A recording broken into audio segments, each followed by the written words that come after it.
data standards implementation. You're going to see screenshots and directions for the workflow after these changes have been made. You do need a copy of the HMIS data manual to follow along with the webinar. You can go to ECHO's website under HMIS documents to get yourself a copy. And we also have some workflow documents there as well that'll help.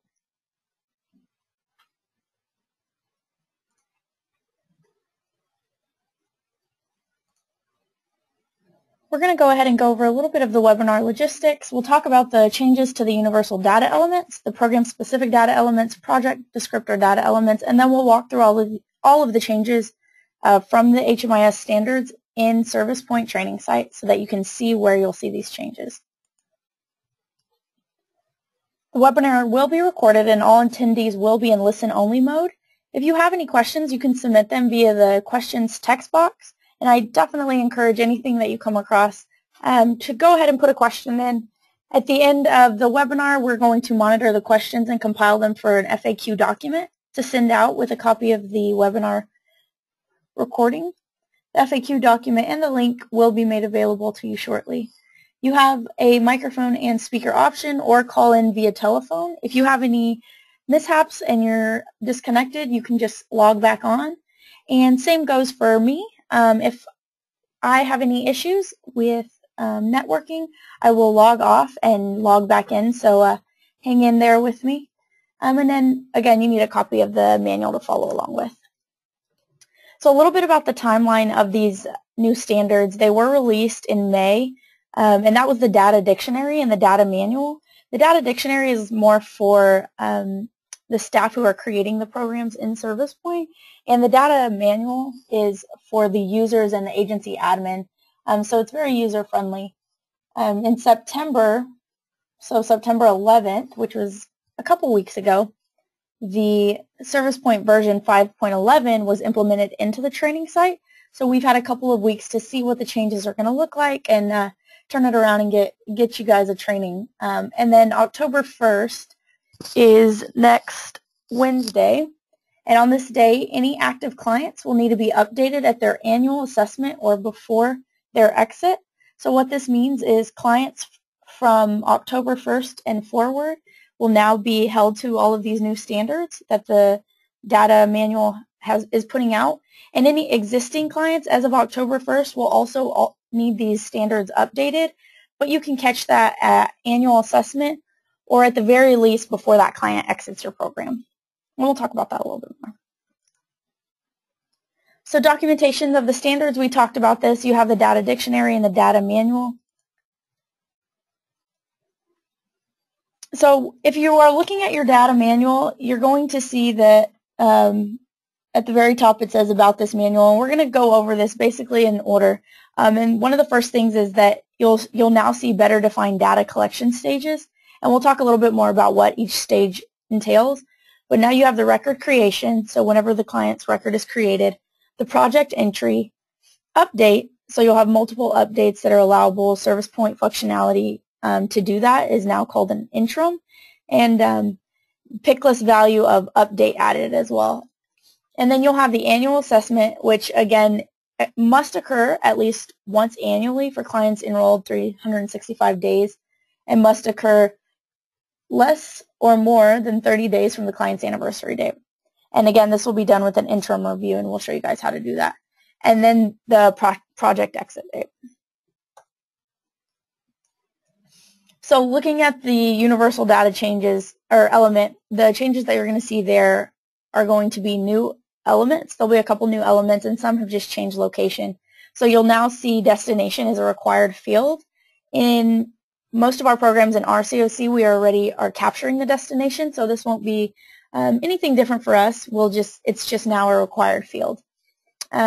We have a new field called relationship to the head of household as a universal data element, a client location code, a length of time on streets in an emergency shelter or safe haven, and then elements that were removed from the UDEs are the zip code of last permanent address and housing status. Again, these are removed from the UDEs according to HUD. So for program-specific data elements, you're going to see the housing status, income and sources, non-cash benefit, Health insurance is a new one. Disability information, domestic violence, date of engagement, services provided, financial assistance provided, referrals provided, residential move-in date, housing assessment disposition, and housing assessment and exit. So if some of these don't sound familiar, they may already be captured in our COC, but your program or project may not be capturing that element yet. So we'll go over the ones that are required from HUD for everybody.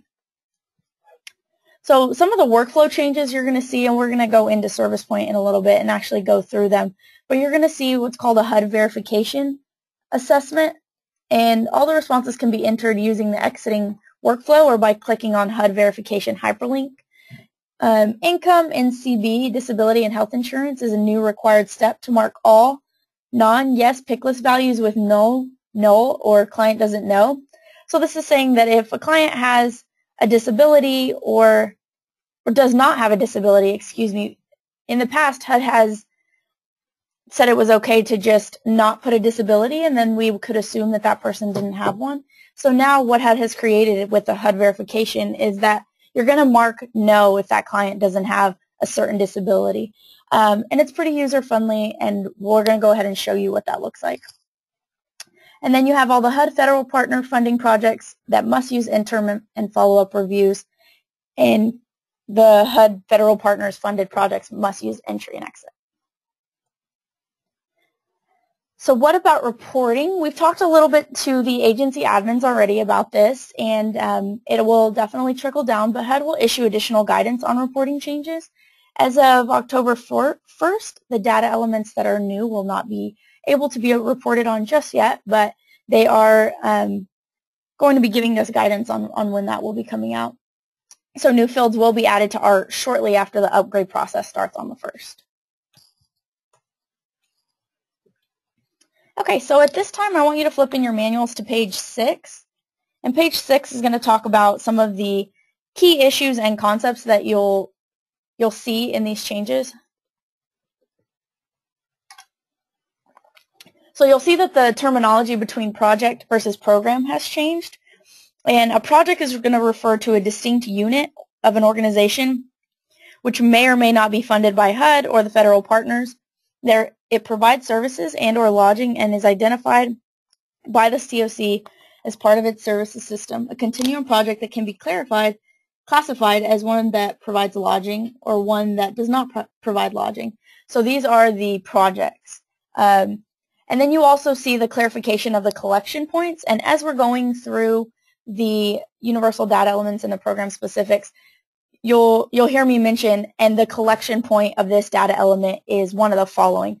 And basically what that's saying is HUD is requiring us to collect data at certain times in the client's history, and these are the times that we have to choose from that we'll talk about whenever we hit those data elements.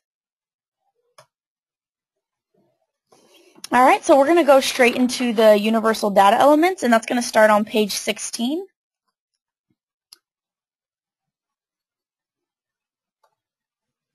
So what we're going to go ahead and do is we're going to briefly go over all of the data elements, which is 17 now for UDEs. We're not going to spend a lot of time on the ones that haven't changed at all, but we are going to go over them just to establish that there's no change in that data element, and the ones that there are changes over, we'll go ahead and talk about those changes. So the first one up is going to be the name, and that's on page 17. So the changes from the previous standards that you'll see with the name field is that a data quality field has been added to assist in accuracy reporting on data quality. So you'll notice that there's just a name data quality field, and then you just put in the quality of the name that the client was able to give you. It's pretty simple, and we've seen this pick list before, but it also gives you, on page 17, a clarification of what each response category means and when you should pick full name reported and when you should pick client doesn't know versus client refused. So I'll go ahead and let you guys read over that on your own time. We're going to go ahead and keep going. On page 18 is going to be the Social Security number. So the changes that you'll see with the Social Security number from the past standards is that the response category partial SSN reported has been changed to approximate or partial SSN reported. So this change should not discourage collection of a full and accurate social.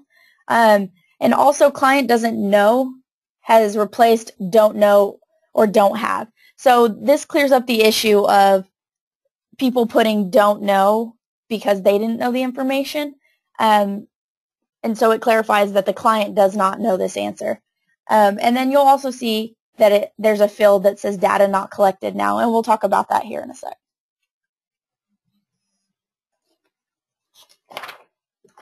All right, date of birth, so we're moving to page 19. The changes from the previous standards are that the data quality responses have been clarified.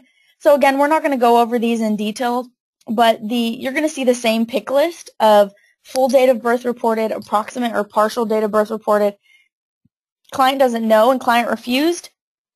And if you read on page 19 under the response category descriptions, it talks about when you're able to record an approximate date for that client if they're unable to give you a date. So go ahead and read into that a little bit more as well.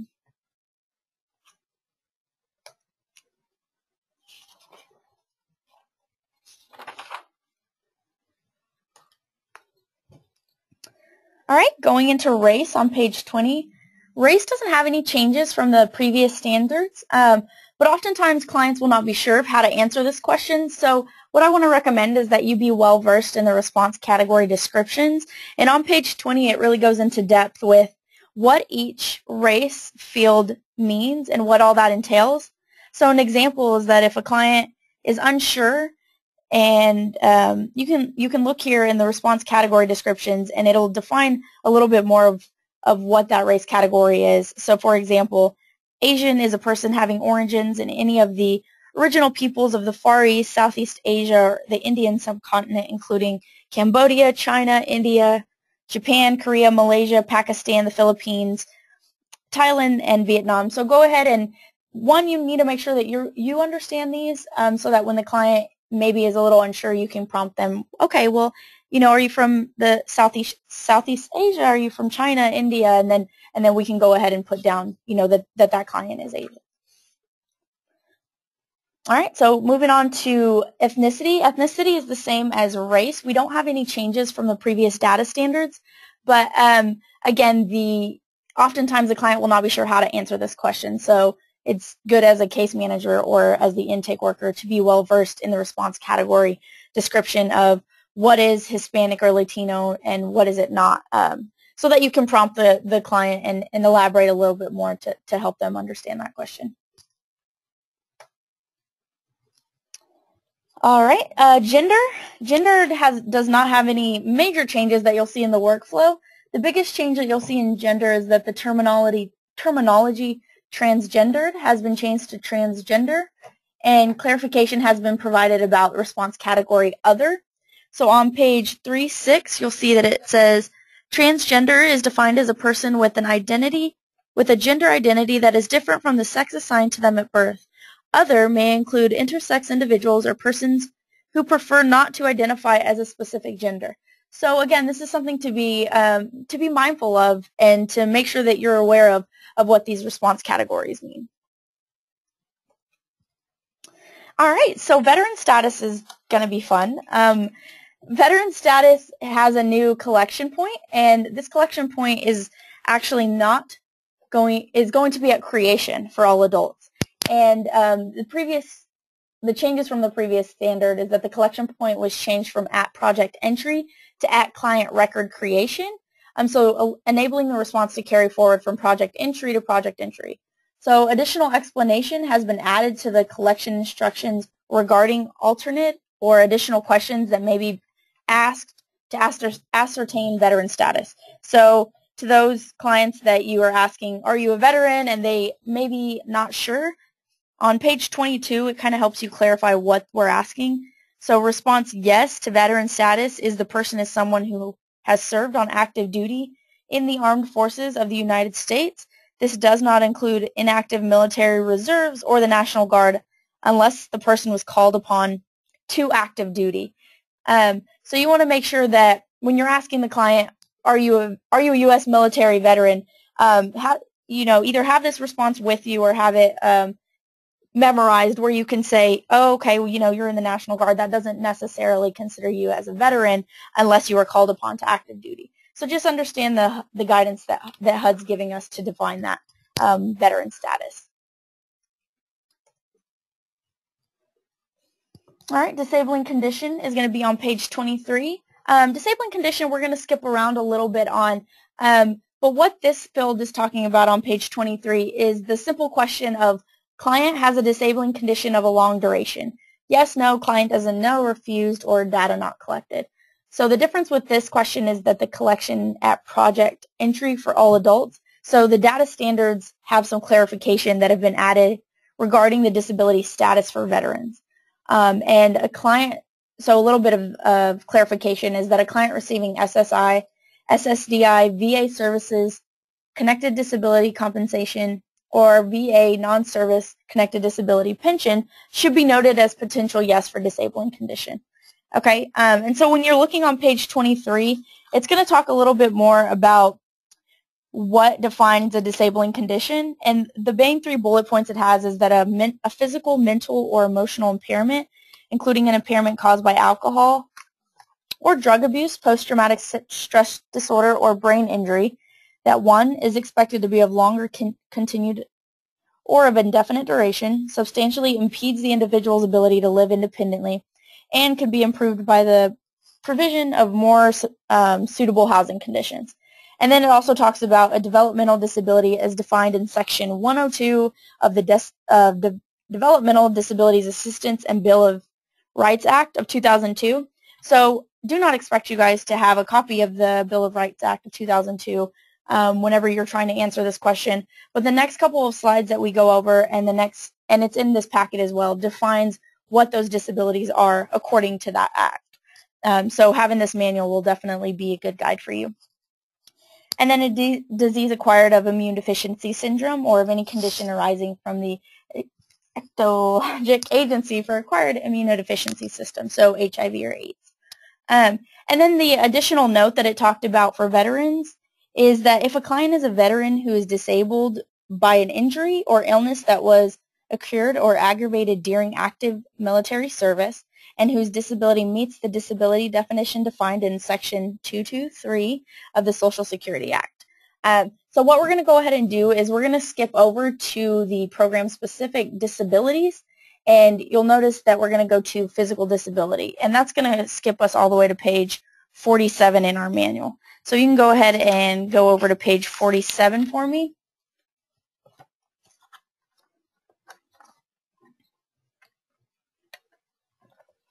So what we're going to go ahead and do is we're not going to hit every single disability type that you see here on the right, but we are going to go over the disability types that had one or two things happen. They either changed with these new standards, or there's just been something clarified in them. So again, just because I don't go over everything doesn't mean that it isn't something you need to continue to read over. It just means that there's not any major changes in it, okay? So we're going to go ahead and start with the physical disability on page 47. And this is collected at project entry, project exit, and updated as applicable for all clients. It's expected to be of a long, continued, and indefinite duration and substantially impairs the ability to live independently. Information date is the date of the project. I just read that. Sorry about that. And then changes from the previous standards. Okay, so information date, which is expected to be of long, continued, and indefinite duration, and substantially impairs ability to live independently, and documentation of the disability and severity on file are new fields. Also, currently receiving services treatment for the disability is to be used at all collection points. So what you'll see in the next 4 or 5 disabilities is this last changes from previous status standards paragraph, and they're pretty much the same in that you're going to see the same questions.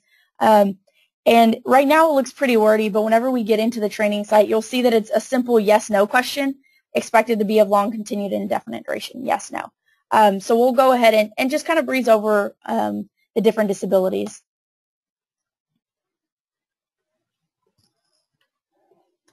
All right, so next is developmental disability. This is going to be on page 48.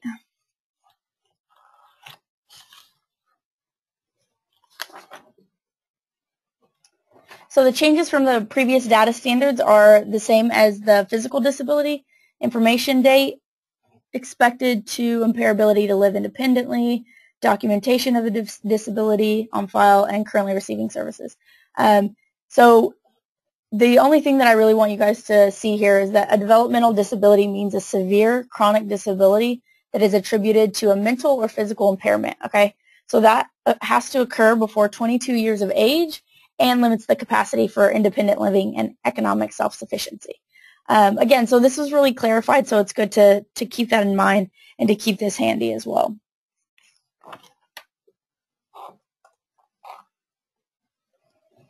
All right, so for the chronic health condition, we're going to switch over to page 49.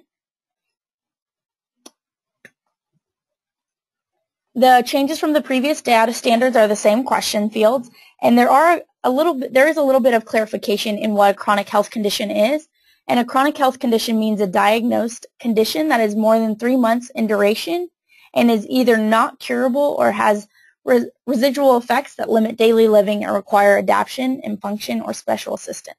Okay, so some examples of chronic health conditions include heart disease, including coronary heart disease, heart attack, any other kind of heart conditions or disease, severe asthma, diabetes, arthritis-related conditions, adult onset cognitive impairments, severe headaches, migraines, cancer, liver conditions, stroke. So it gives you a list of chronic health conditions that they're considering as well. So that's part of the clarification that they've put out on this data set here.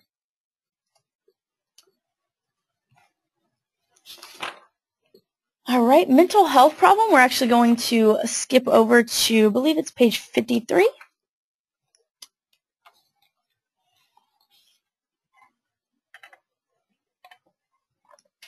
So mental health problem has the same changes from the previous standards questions. The collection point is at entry and exit and updated as needed. And the mental health problem has been clarified. So you're going to select yes if the mental health problem was a cause of homelessness, a significant issue for the individual, or is of a serious nature. So a mental health problem may range from situational depression to a serious mental illness. The dependent fields are designated to gauge the severity of the mental health problem. So again, same changes from the last standard, from the last disability as well. All right, substance abuse on page 54. The changes from the previous standards are the same as they've been for the last disabilities, and this is going to refer to alcohol abuse, drug abuse, or both, and it has the same collection points, so at project entry, exit, and updated as applicable for clients.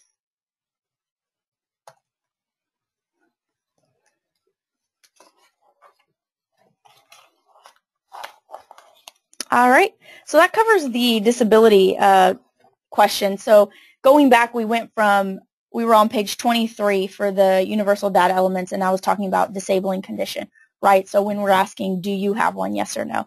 And then we covered those disabilities that we're asking about. So now we're going to rewind back to the universal data elements on page 24, where we talk about the residents prior to program entry.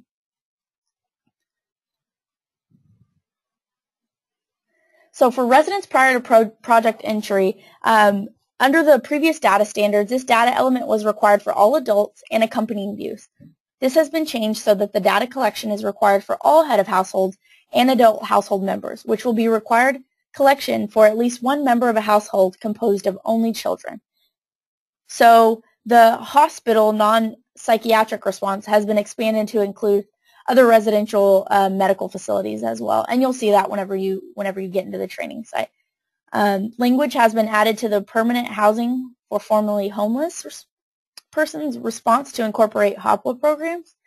Place not meant for habitation response category was clarified, and so if you're wanting to know what that clarification was, you're going to go ahead and go over to page 25, and it talks about the category descriptions. So a project may wish to, select the residents prior to project entry, being careful to identify the correct subsidy, tenant-based, or project-based housing if the client had subsidy housing prior to entry. So it also talks about a client who turns 18 during enrollment. And again, this is a special consideration, but it's here because it's been something that they've came across. So a special consideration is that a project may wish to edit the record of a client who turns 18 during enrollment to add a response for this data element in order to improve the reported overall data quality for the project, or if required by a funder. So again, this data collection instructions were clarified, and then the length of the stay in a previous place was revised to meet federal partner requirements.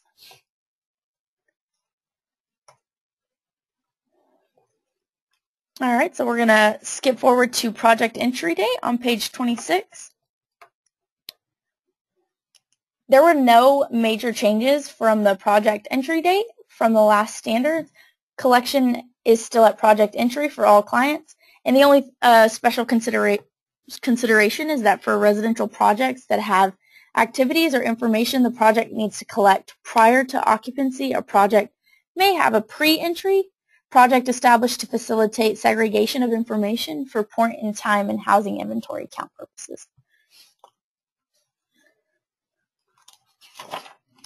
Project exit date is going to be on page 27, and this is again collected at project exit for all clients. There's been clarification on dates that's been approved, but there's been no major changes.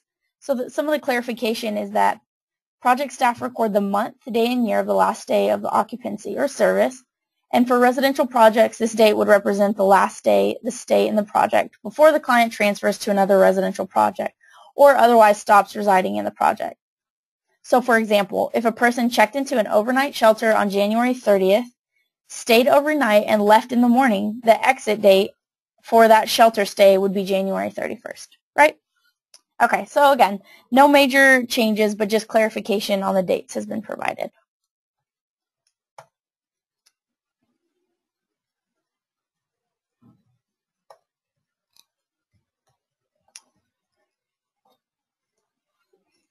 All right, moving on to destination, and this is on page 28. So destination has been reclassified as a universal data element, and that's the only change to this data element, and we got 2 slides to cover that. But the collection is at project exit for the head of household and all adults. For clients who will be staying with the family or friends, select the response that includes the expected tenure of the destination. So these are just clarifications. We're not going to go over all of them, but they clarify a little bit more of some of the responses in destination. But what you really need to note here is that it's now a required field. And again, like I said earlier when we talked about destination, we've been doing it in our COC already, so it shouldn't be a major change in your workflow. Just be mindful that if you do forget it, it's now a required field, so we'll have to go back and make sure that we're capturing that data.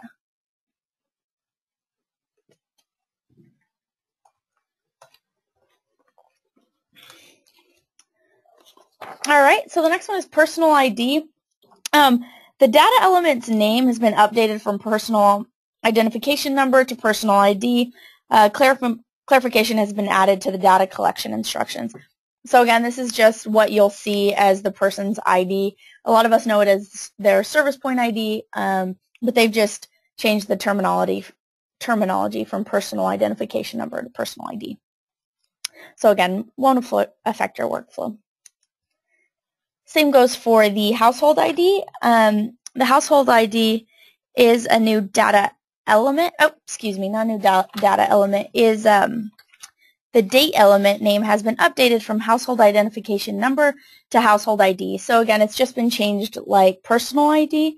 Won't affect your workflow. You'll just see a little bit of terminology different. And this screen shows it where you'll see the household ID instead of what you were seeing previously. So again, will not affect your workflow. All right, so then we're going to move to the relationship of the head of household, and this is a new data element. Excuse me. So I'm going to read over a little bit of the data collection instructions. And when we're talking about head of household, it's not intended to mean the leader of the house. It's intended to identify one client who all other household members can be associated.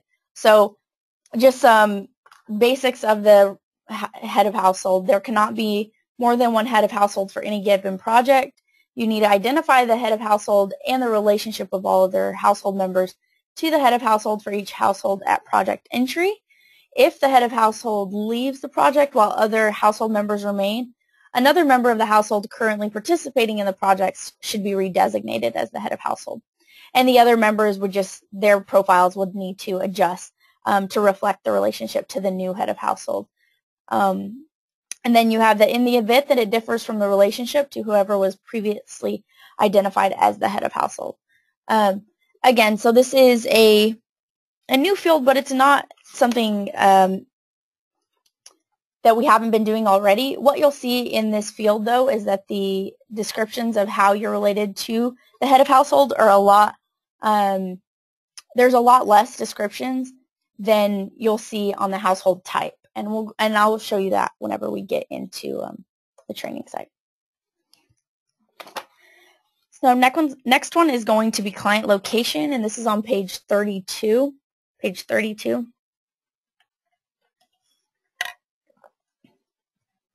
So for client location, this is a completely new data field, and the rationale behind it is that HUD assigns COC codes, and so this is used to link project client data to the relevant COC and is necessary for projects that operate across multiple COCs for data export purposes and to ensure accurate counts of persons who are served within a COC.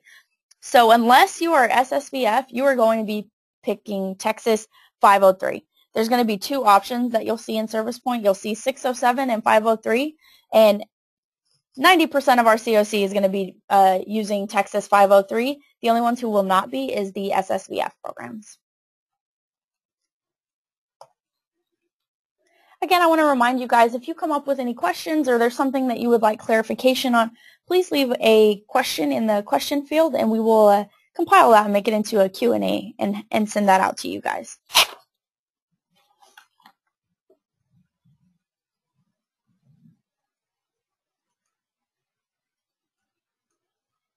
All right, next is length of stay, length of time on streets in an emergency shelter or safe haven. You're going to find this on page 33 and 34. So this is a new data element, and what you'll notice on page 34 is it talks about the response category description.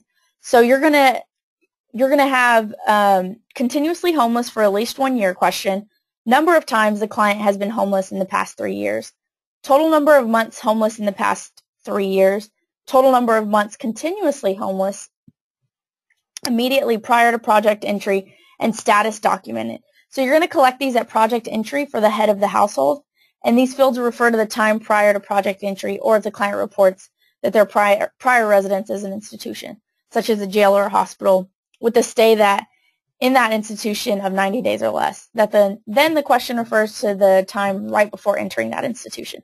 So if you look on page 34, I'm not going to go over and read all of the descriptions of what these data response categories are, but I am going to just read one of them.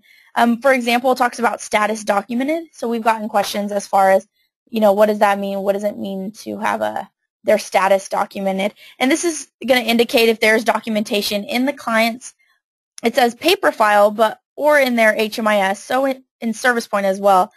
And so is there documentation in file that represents the client's length of homelessness, either continuously homeless, the number of times homeless, or the number of months homeless in the past 3 years? So these response categories we've been doing already. What HUD is asking is that they want to see a status documented for that now. Some type of documentation that says what we're putting is backed up. And again, we've been doing this as well, but now there's a data field to capture whether or not we have that data whenever we're doing that entry. And then, so I'll go ahead and read over one more of these. The total number of months continuously homeless immediately prior to project entry. So this one's going to indicate the number of months the client has been continuously homeless, including the day of project entry. For partial months, 1 day to 30 days equals 1 month. For example, a client is living on the streets from mid-July to the day the client enters emergency shelter on August 5th. This would count as 2 months. Okay, so that gives you clarification on that length that they're on the number of months that they're homeless. So this page on page 34 is going to be great clarification on those questions moving forward. All right, so what we're going to go ahead and do is we're going to move over to the program-specific data elements. We're going to cover these, and there's about 10 more slides on these, and then we're going to get into the training site going over the workflow and the changes you'll see in the workflow.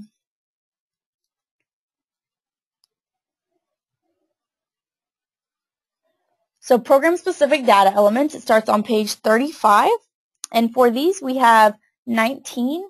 And you'll notice if you're looking at them on page 35, we've already gone over physical disability, developmental, chronic, HIV or AIDS, mental health, substance abuse.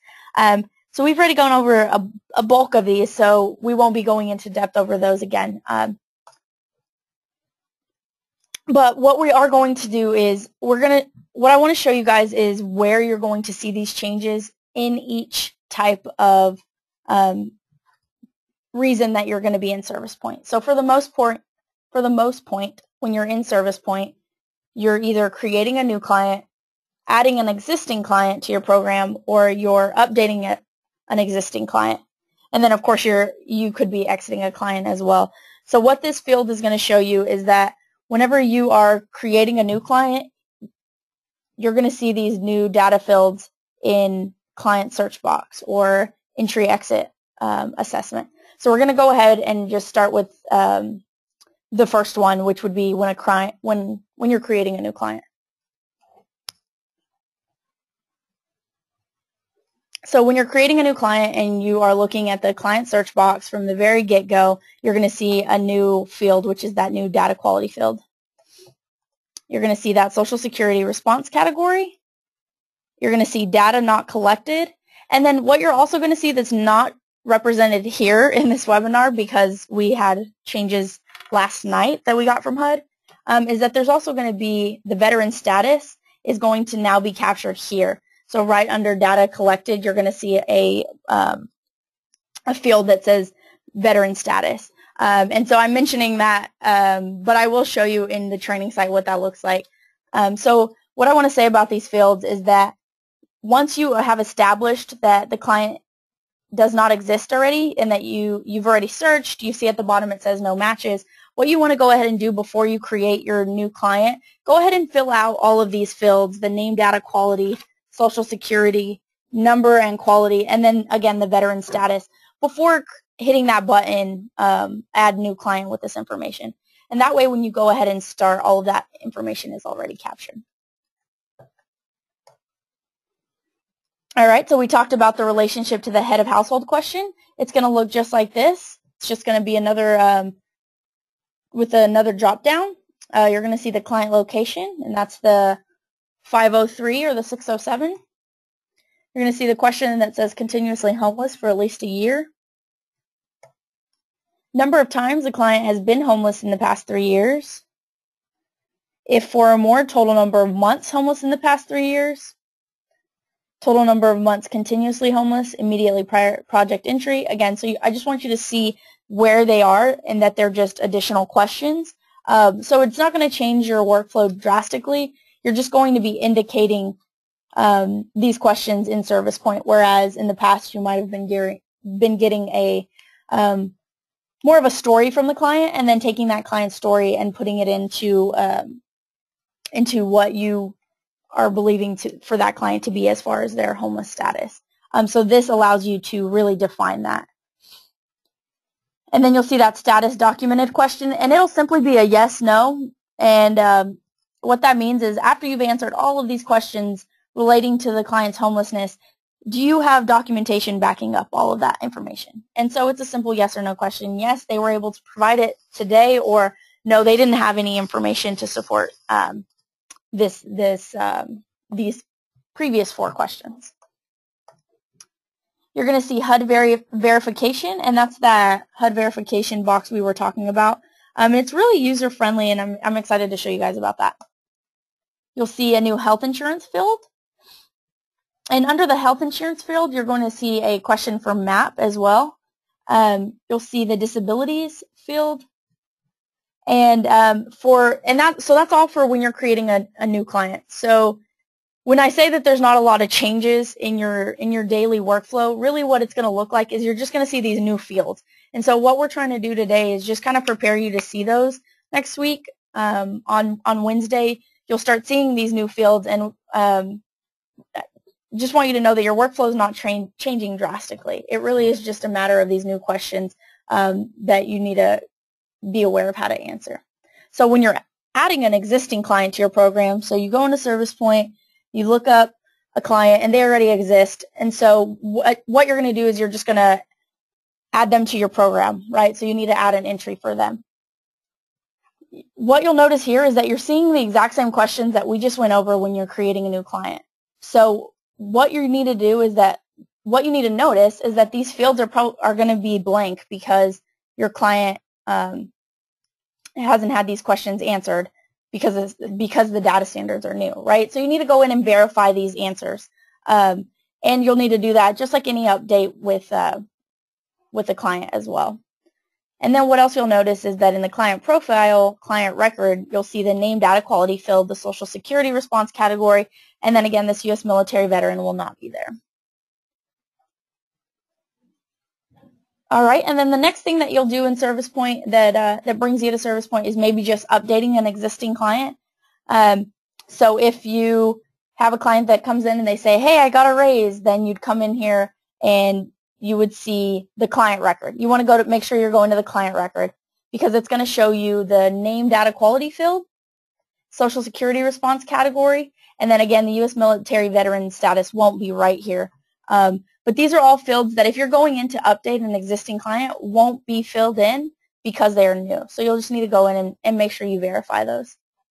And then, of course, exiting a client, you'll see the destination question, which we've already established is not new to our workflow. All right, so what we're going to go ahead and do is we're going to skip over to the Service Point training site, and I'm going to walk you through those 3 things that we said bring you to Service Point. So you're either adding a new client in Service Point, you're adding an existing client to your program, or you're updating a client. We're going to go over them pretty briefly. We do have documents on our ECHO website under HMIS documents that have these workflows that I'm going over. So you can follow along with me if you like. But what I want you guys to see is that all we're doing is going over the changes that you're going to see based off of these new standards, okay?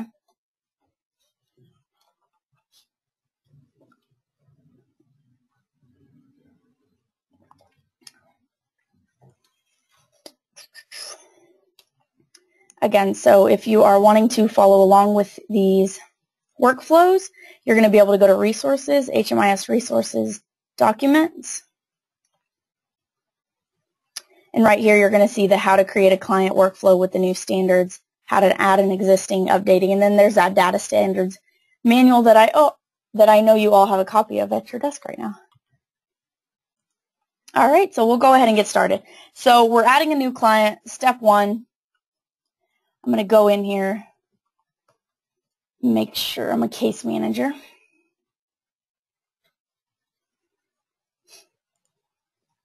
All right, so we're going to go ahead and add a new client. And so same thing, go ahead and put that name in there. What you're going to see differently is that name data quality field right here. Like I said, I searched for my client, and at the very bottom you'll see that there's no matches. She's not in here. She hasn't been created yet. So what you're going to want to go ahead and do is go ahead and fill out all of the information that you see now that you've established that she doesn't exist. So we're going to go ahead and put that full name, put in her social, put the quality of that social, and then here's where you'll see that military veteran status. Again, so yes, no, doesn't know, client refused, or data not collected. What I will say here that I didn't mention about data not collected is it is a legitimate field to put if you did not have the opportunity to collect that data for whatever reason, but it is still a null value. So we want to use it whenever we are unable to receive that information from the client, but we don't want to just we want to make sure that we don't just use it and not go back for that to collect that client data because again, it is still a null value. So we'll go ahead and fill out her military service here. And then we're going to add a new client with this information.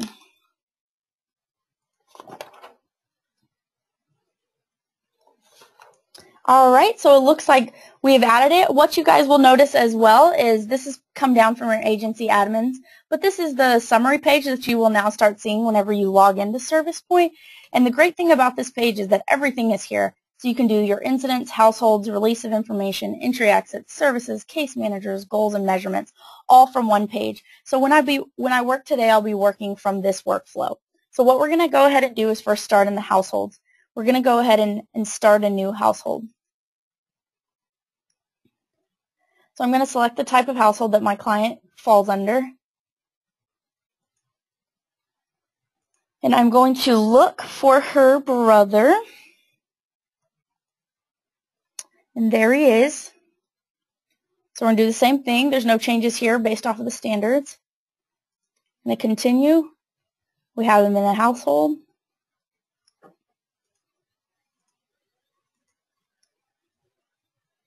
Filling out the same information that we've filled out previously here.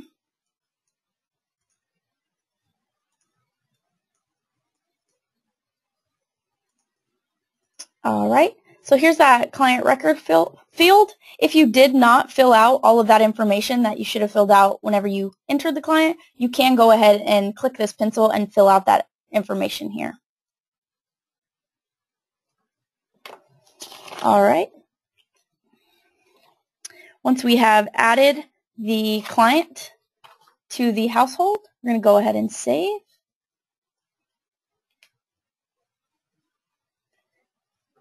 Save and exit. And now we've added a household, so you'll notice that the adding of a household member does not have any changes based off of the new standards. So great. We'll go ahead and add an ROI. Again, you'll notice that there's no major changes here based off of the new standards.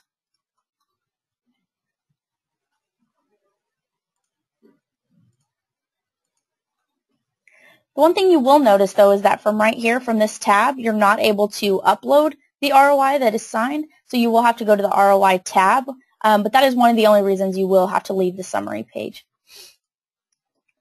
And that, again, is not based off of the new changes. That's just based off of using the summary tab as a primary. Okay, so once we've added our ROI, again, you'll notice there's no major changes in the ROI based off of the new standards. We're going to go ahead and add an entry exit, and this is where you're going to see the primary differences based off of the standards. So we'll go ahead and add that entry exit.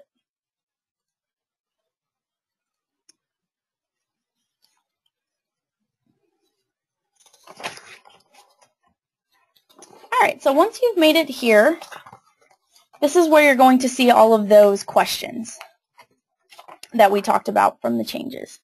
So we'll go ahead and update all of her information.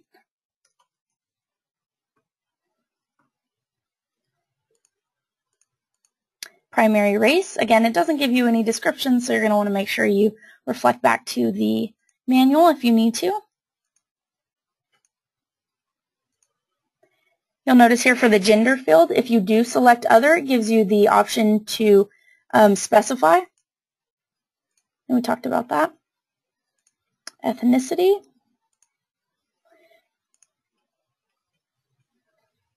All right, so you still have the tab of client has a disabling condition of a long duration. Yes, no, don't know. Residence prior to project entry.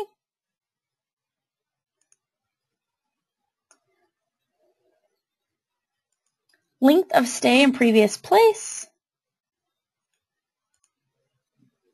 So here you'll see the relationship to the head of household question. And again, this identifies each household member's relationship to the head of household. For the head of household, you would obviously select self. So since she's not the head of household, she is the sister to the head of household. There's no sister. So we'd pick head of household's other relation member. Then you have the client location field that we talked about, and this, I am not in an SSVF program. You'll see that I'm in a new entry transitional housing, so I will be selecting the 503. Okay, so then you have the continuously homeless for at least 1 year question. And these are the 5 fields that are related to the length of time a person has been on the streets in an emergency shelter or safe haven. These all refer to the time prior to the project entry. So the 5 fields are these next 5 fields. So continuously homeless for at least 1 year. Yes, no, don't know, refuse, data not collected. Number of times a client has been homeless in the past 3 years. 0, 1, 2, 3, 4 or more. Client doesn't know, client refused, data not collected. So this field only needs to be completed if the client reported in the previous question that they had been homeless for 4 or more times in the past 3 years. So you'll start to see the correlation between each question. So if 4 or more, so I selected 4 or more here. So if 4 or more, total numbers of months homeless in the past 3 years. So we'll go ahead and say 12 or more. All right, and then next question is the total number of months continuously homeless immediately prior to project entry. So you just came into my shelter. How many months have you been homeless immediately prior to today? All right, and then you have the length of time homeless status documented. So this, again, is that status documented question that is basically saying, do you have documentation to back up those 5 questions you just asked? And it's a simple yes or no. Housing status. So housing status has been updated to reflect HED's new definition for homeless and at risk of homelessness. It was changed from a UDE to a program-specific element, but it is still required at project entry. So you will still see the same field. It's just in a different area. So it's not on the entry assessments. Sorry, it's just notified you guys can't see the list. Let me fix that.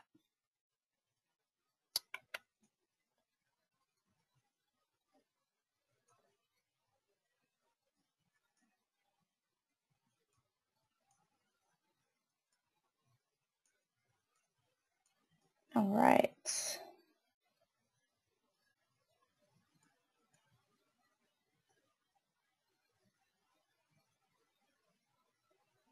A little bit of technical difficulties. Give me a second.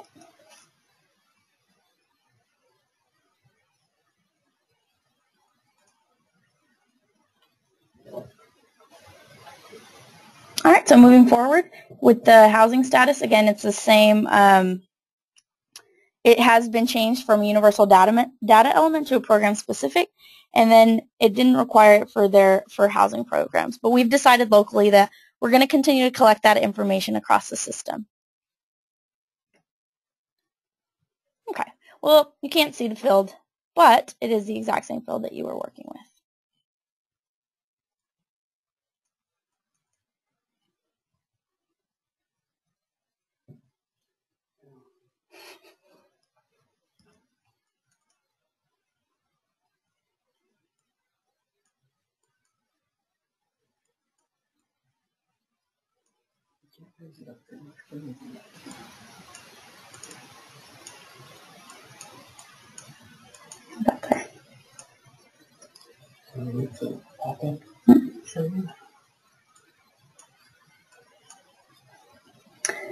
Thanks for your patience, guys. We're just working with some technical issues, but we're just going to go ahead and push forward.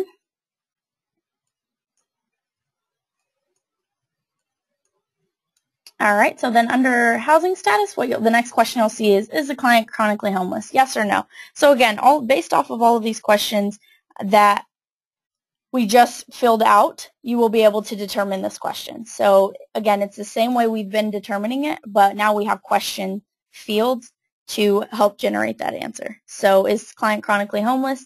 Yes or no, based off of these questions that you just answered. So does this client have a disabling condition of a long duration? Yes. Number of times homeless in the past 3 years, 4 or more. If 4 or more, number of months homeless in the past 3 years, 12, more than 12. And total number of months, 8. So yes. So then we are going to go ahead and save.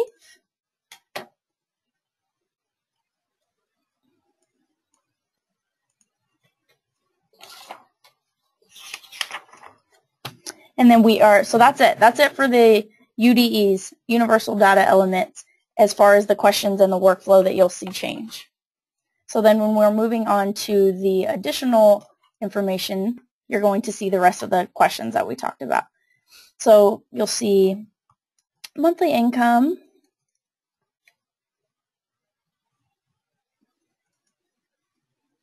okay, so here's the new HUD verification field that we talked about. So the way this works is you're going to click on this HUD verification.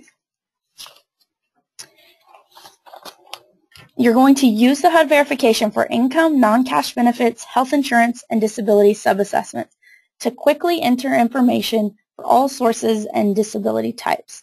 Income and non-cash benefits are required for all adults in all head of households, but not dependent children. Health insurance and disabilities are required for all clients. So again, health insurance and disabilities are required for all clients.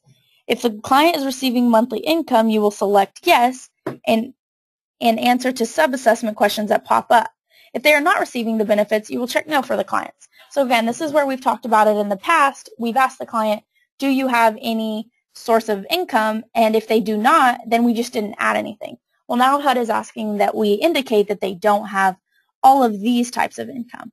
So here you'll notice that I put $100 total monthly income. And what this is asking for you to do is to come in here and say, what based off of each source of these incomes, are they receiving this income source? So my client is receiving earned income. So when you click on yes, it's going to pop up this sub-assessment question. And you're going to put in the amount that, it looks the same as any time you've ever filled out any of these sources of income. Again, you'd leave the end date open if they're still working there. Go ahead and hit save. And you're not going to see any change here other than that pencil pop up, and you'll notice that it's grayed out. So if you want to make any changes, you've got to come over here to this pencil. So then you'll go ahead and answer the next questions, and for the sake of this client, they do not have any other income sources. So we're going to go ahead and click no on everything. And yes, you do have to click no on everything. Go ahead and hit save. All the pencils will auto-populate, and then you'll exit. So now it has been identified that the day I created this client, they did and did not have these different types of income sources. And you can go back and look at HUD verification and it'll indicate it as well. So then you'll go ahead and move to non-cash benefits. You hit that HUD verification again and it looks very similar to the last one. And it's going to ask you about all of these sources of non-cash benefits and you're going to indicate it the same way.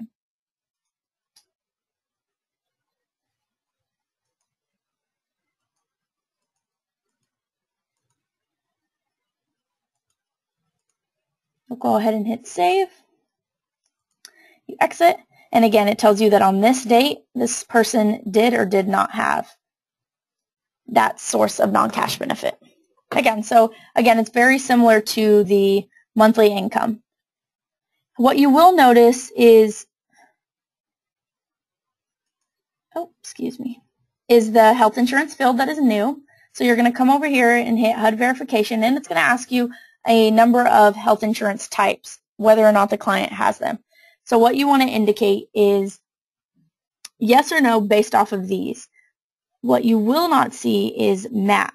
So if your client has MAP, there is a separate question underneath the health insurance field that says, is your client enrolled in the MAP program?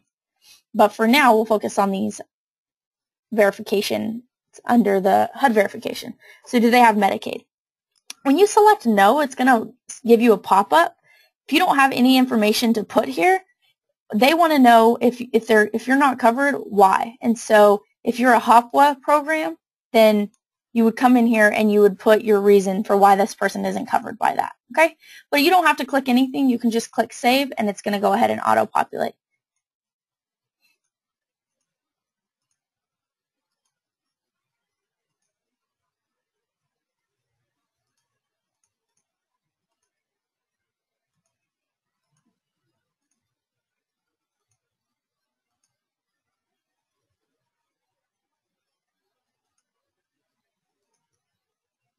Save and exit. And then again, what's great about this health insurance field is that it tells you the start date of when you when that client did an intake and we found out that they either do or do not have that insurance, and it tells you if they are covered, and it gives you a simple yes or no. So then underneath that, it'll ask if they are enrolled in the MAP program, and that's a simple yes, no, data not collected field. All right, so then here's the disabilities that we talked about. We went into detail about the verification, the clarification of all of these disabilities. So what you'll go ahead and do is indicate the same as you would any other disability type. So I did say that my client had a disability, so we'll go ahead and pick a disability for my client. And then, oh, here we go, I missed one. And then you're going to see this pop up. So this is where it talks about the questions of disabilities. So it automatically populates that this is a disability determination, yes. And then it says, if yes, expected to be of a long continued and indefinite duration and substantially impairs the ability to live independently. If yes, documentation of the disability and the severity on file. So yes or no, you have a paper copy or it's uploaded in Service Point. If yes, for mental health problem, alcohol abuse, drug abuse, or both alcohol and drug abuse, how confirmed? Unconfirmed, maybe it's self-report. Unconfirmed through assessment and clinical evaluation. Oh, excuse me, confirmed through assessment and clinical evaluation, or confirmed by prior evaluation or clinical records. If yes, for mental health problem, so I did not say that this client had a mental health problem, so I don't need to answer this question. And actually, these are for PATH only, so you don't need to answer these if you're not PATH. If yes, mental health program, don't have that. And if yes, currently receiving services or treatment. So this is, when it's saying if yes, it's referring to if yes here. Going to go ahead and put a start date on that, is above condition long term, and then end date if it has one, of course, leave it blank if it does not. We'll go ahead and answer the rest of the questions.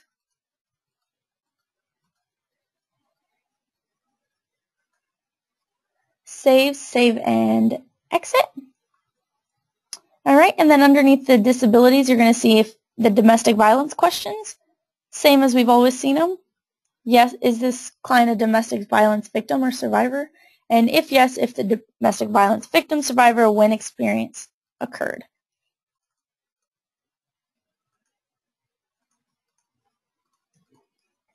All right, we'll go ahead and hit save. Everything populates. At this point, we are still mimicking as if you were entering a new client. So you would go ahead and unlock it if the client has allowed you to.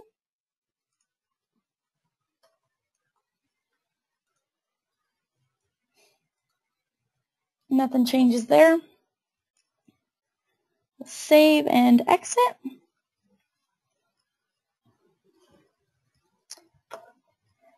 So save, if the client is a single individual, you're going to want to click the client profile tab, then the client record edit pencil, and and answer these questions if you haven't done it through the family, through filling out a household.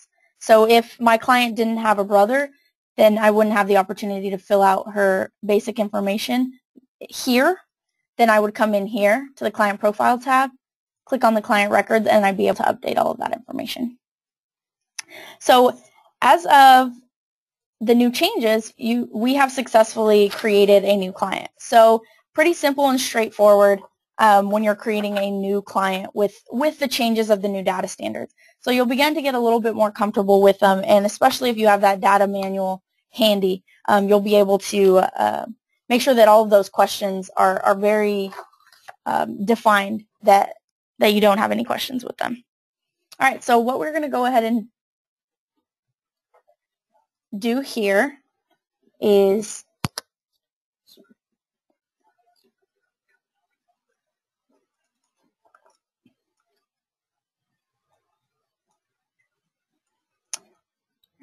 I'm going to try another screenshot, hopefully get a better view for you guys.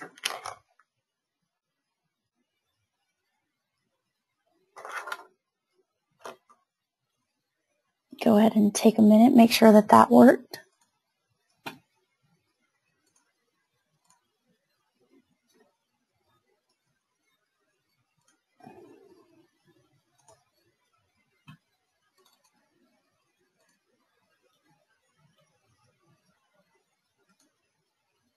All right, I have been given the thumbs up that this is a much better view for you guys, so we'll go ahead and move forward.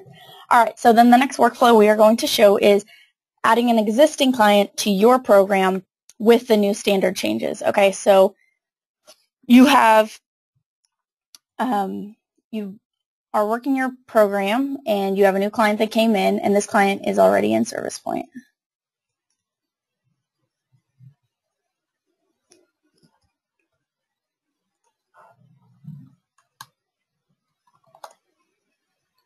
All right, so you'll see dear old Dexter down here. We'll go ahead and click on him.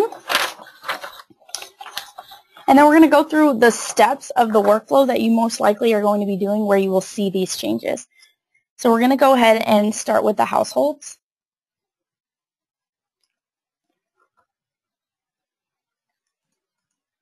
We are going to search existing households. So it looks like he was part of these households, but these aren't the ones that we are looking for. So we're going to go ahead and start a new household.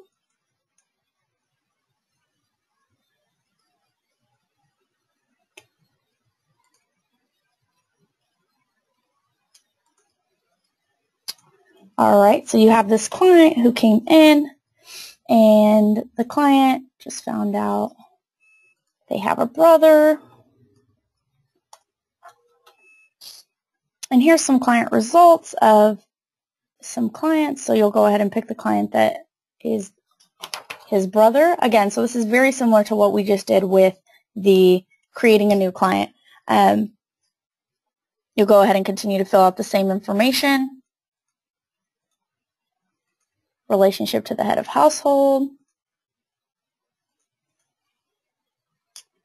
Client record, update the client record if need be.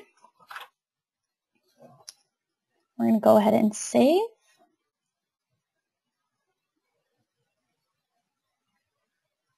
Save and exit.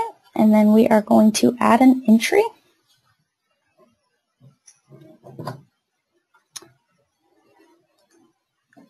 Same program, same type. All right. So now you'll notice that we are in the HUD Universal Data Elements, and we want to make sure that we verify all of the questions that we just talked about. So assuming that you are not doing these workflows back to back like we're doing now, you might have seen a client, the client that you are adding into your program may not have been seen for a couple of months, so his data is going to be old and maybe hasn't been updated with the new data standards. So you'll come in here and make sure that all of this information that we're filling out on the client is up to date. You're going to go ahead and check all of these questions. Again, these questions were just entered, so they're 7 days old, but you'll go ahead and verify them. Relationship to the head of household. More than likely, if you're adding an existing client to your program workflow between October 1st and moving forward, these questions aren't going to be answered, so you're going to come in here and answer these questions. And you'll go ahead and hit save if nothing has changed, or update them if they were blank. Nope, that is not what I meant to do. So we got the HUD universals, and then we're going to go ahead and go to the additional questions. You'll look at the HUD verification. So what we're going to show you here is that if you are putting a client into your program, you want to make sure that you're updating all of their income, non-cash benefits, health insurance, if anything's changed. So my client was receiving workers' compensation back in 2011, and he's not receiving that compensation anymore. So if you click on HUD verification, you'll notice that you have yes on all of the fields that the client is receiving currently to date. So what you can go ahead and do is, if you go into workers' comp, you ask your client, when did you stop receiving it? You want to make sure you're closing out their old record, and come to find out, that client only received it for a year, so they stopped receiving it in 2012. You'll go ahead and hit save, and it's going to automatically populate that record, it'll close that record out, and as of today, it says that we have incomplete value on that workers' compensation. Okay, so as we're updating this client, they just told us they lost their workers' compensation back in 2012, and they haven't received any more. We would just indicate no. We go ahead and hit save and exit. So now we have it indicated that the client lost his workers' compensation back in 2012, and as of today, this client no longer has that. So you're going to want to click on that HUD verification, and it'll show you whether or not that client has all of those documents filled out. So you'll notice the difference between this HUD verification and this one is that if the HUD verification is complete, so there's no incomplete data fields, it's going to have a green check mark next to it. So you want to make sure that your client has all green check marks. This client does not have all his information filled out, so we're going to go ahead and click that HUD verification, and we're going to complete all of these. So this is what a lot of your clients are going to look like after October 1st, because these fields may not have been updated. So you'll just come in here and indicate that that client maybe wasn't receiving any of those benefits. You'll hit save, save and exit. You'll do the same thing for the health insurance.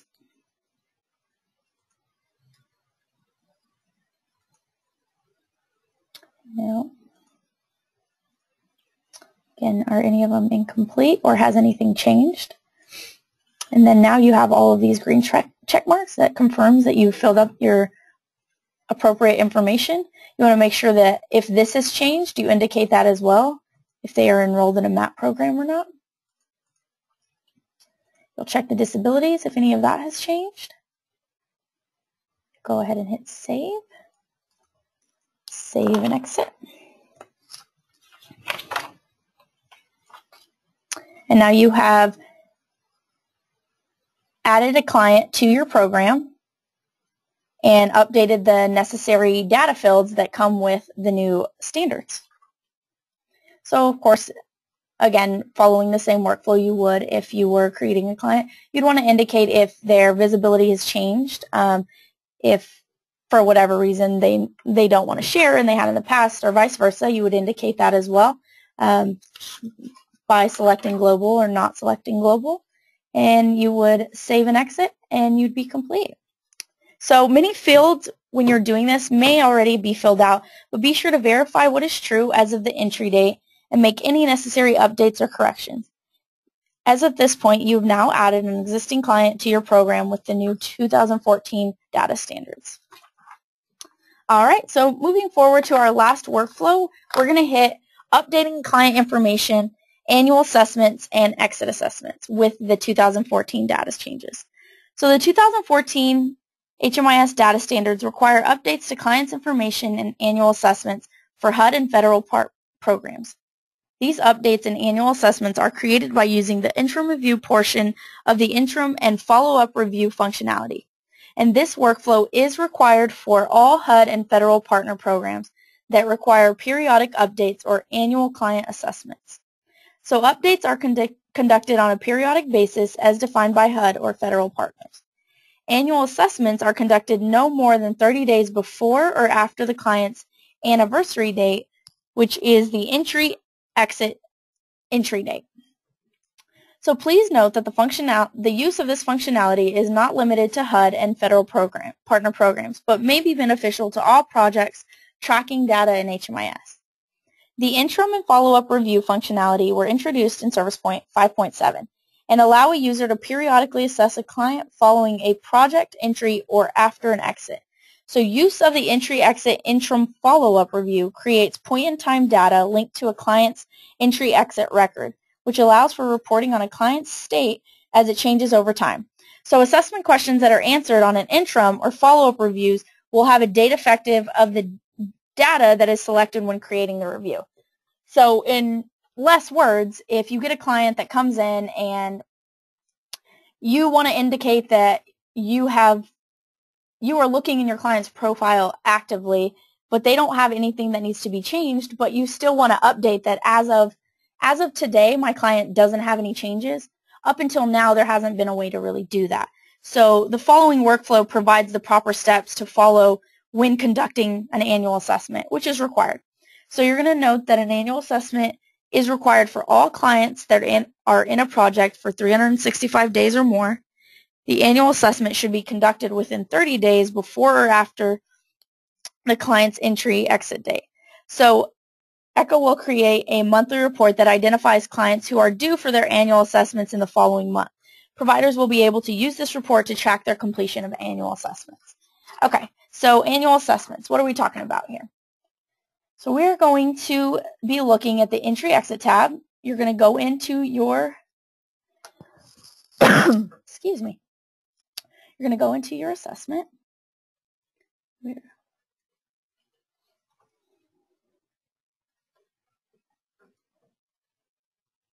We're going to change this back so that we can indicate it is old.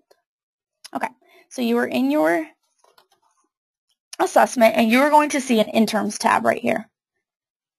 So after navigating to the entry tab, you will click on the interims icon from the desired entry exit. So you want to create your interim review on the entry that the data is pertaining to.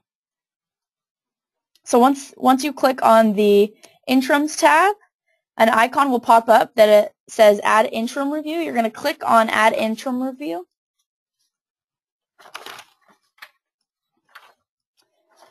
So clicking on Add Interim Review will take you to the review data screen. You will see the household members if the client has any. Exit the type as selected when the initial entry exit was created. So you want to go ahead and select the type. What type of assessment? So this is where we talked about you see an update or an annual assessment. Annual assessment is required for every client. So you're probably more than likely going to be doing one of these.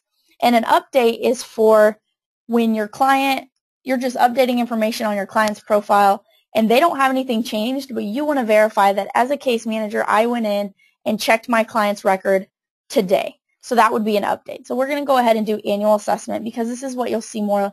This is what you'll be doing more of because it is required. So annual assessment, today's date is the 14th. You're going to save and continue. And so at this time, you're going to see the familiar entry-exit page, but it now says entry-exit interim review, and it displays the interim review assessment. So the review questions on the assessment and follow one of two options. If there is no change in the data on the interim review assessment, the user can navigate to the bottom of the assessment and click Save and Exit. So you come in here, you're looking at all their information, and you're like, okay, he's still receiving same amount of earned income, non-cash benefits, health insurance hasn't changed, still in MAP. You verify all these answers, you would click Save and Exit, and it's going to stamp that your interim was completed today. But we're going to go ahead and indicate that some of our clients' information has changed. So if there are updates needed for the various assessment items, the user can make the appropriate changes and then navigate to the bottom and save and exit. So, for example, my client was earning $900 back in 2013. Well, he's not receiving that anymore. So we're going to go ahead and go into his earned income. And he stopped working at this job on the 22nd. So we'll go ahead and save. He got a new job.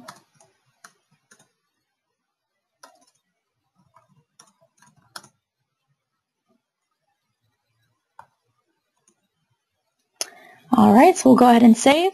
And what it's going to do is automatically populate that the earned income is complete now because it wants a new record for today. So you'll go in there and say that go ahead and save and exit, and then you're going to want to go ahead and add new income. So you'll come in here, add that client is now earning whatever has changed. Indicate the date that they started. And leave it open if they are still working there.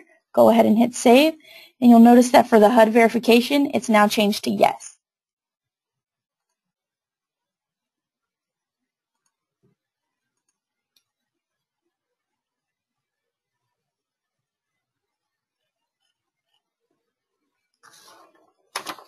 Once you have done this, you're going to hit Save and Exit.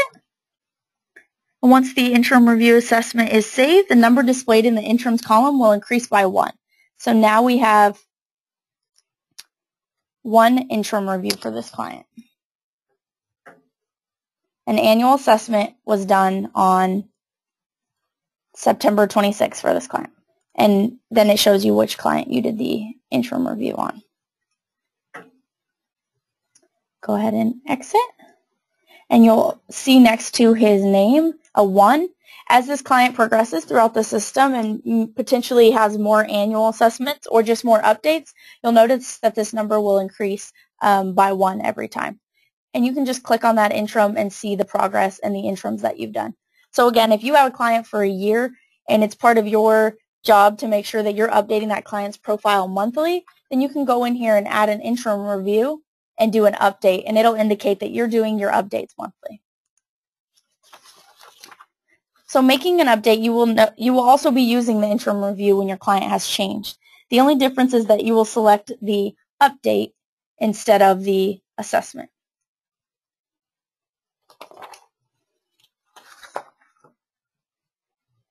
So we're not going to go ahead and add an update now.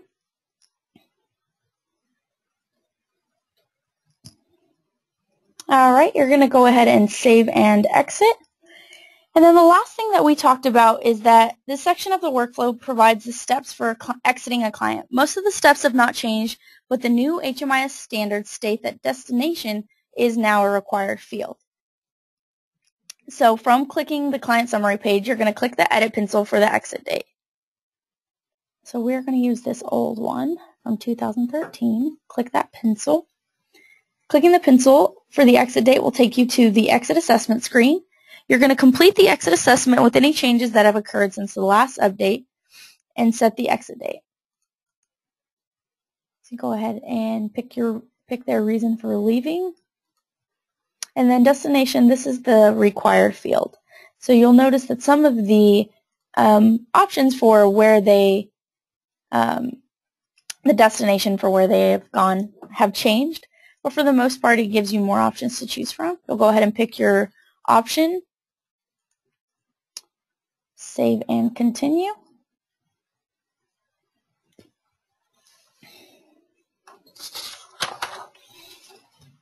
And then, of course, it's going to give you your exit assessment questions. You'll save and exit, and your client has been exit from your program with the new data standard change, which is the destination. So I hope you guys have realized throughout this webinar and throughout these workflows is that you're not going to see a lot of change in your daily workflow. The biggest things that you will notice is that you're on the summary page now, which actually allows you to do all of your data entry from here. You will notice that in the Entry Exit tab, there are additional questions that you can all find clarification to in the data manual, and that there are a couple of places that the questions have moved around as far as veteran status, for example, that is now on the client record. So this wraps up the webinar for today. I want to thank you guys for taking the time. Again, please take the time to ask any questions, leave them in the question box, and we are going to take those and compile them into a document. If you have any additional questions, you're more than welcome to shoot me an email. And again, I want to remind you guys that all of the documents that we went over today, including this presentation that will be posted after this webinar, are all available at ECHO website at Resources, HMIS Resources Documents. And you will see a workflow of you will see documents for the workflow that we just went over. So how to create a client, how to add an existing client. You're going to see a copy of all of these workflows that we just talked about off of the same clients as well. So I want to thank you guys again for your time. And if you have any questions, please shoot me an email. And if not, I will see you at a later date. Thank you.